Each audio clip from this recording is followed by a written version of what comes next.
Bonjour amis, je veux vous parler de la voiture Citroën C5. Citroën C5, incontestablement allemande. Fabriquée en France, tel était le slogan publicitaire utilisé par les Français pour inciter à acheter ce modèle dès son lancement, suggérant une qualité supérieure. Était-il vraiment en train de mentir?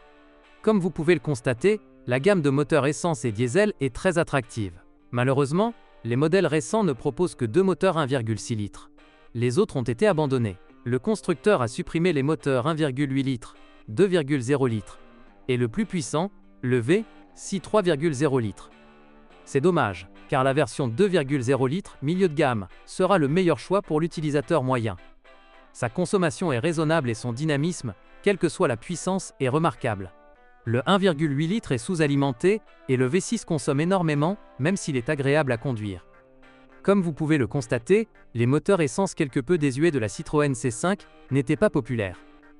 Cependant, les nouveaux moteurs 1.6 VTI et 1.6 THP ne sont pas particulièrement réussis, le premier n'est pas très dynamique et le second a des problèmes avec l'étendeur de chaîne de distribution.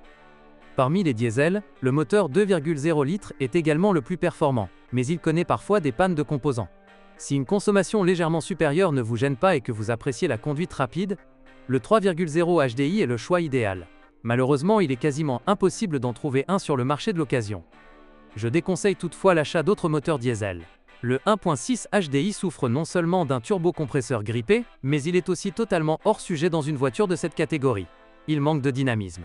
Le 2.2 HDI est un peu mitigé, surtout après environ 200 000 km.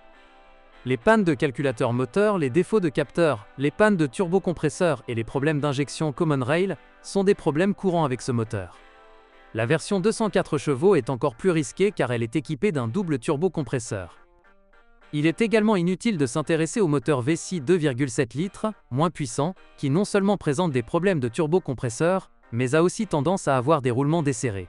Si vous choisissez un moteur diesel de plus de 1,6 litres, sachez qu'en raison de la présence d'un filtre à particules, une voiture équipée d'un tel moteur posera des problèmes de conduite en ville. Pour trouver le modèle idéal, vous avez le choix entre les versions avec suspension hydropneumatique Hydractive 3, issue de la C6, ou avec suspension indépendante à bras transversaux.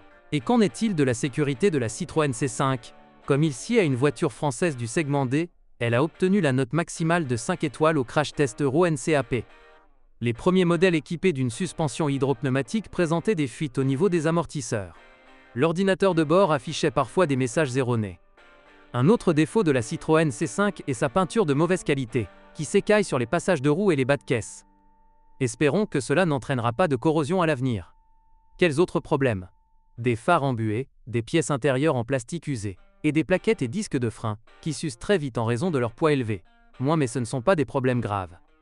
Merci de votre écoute, n'oubliez pas de vous abonner et de noter ma vidéo.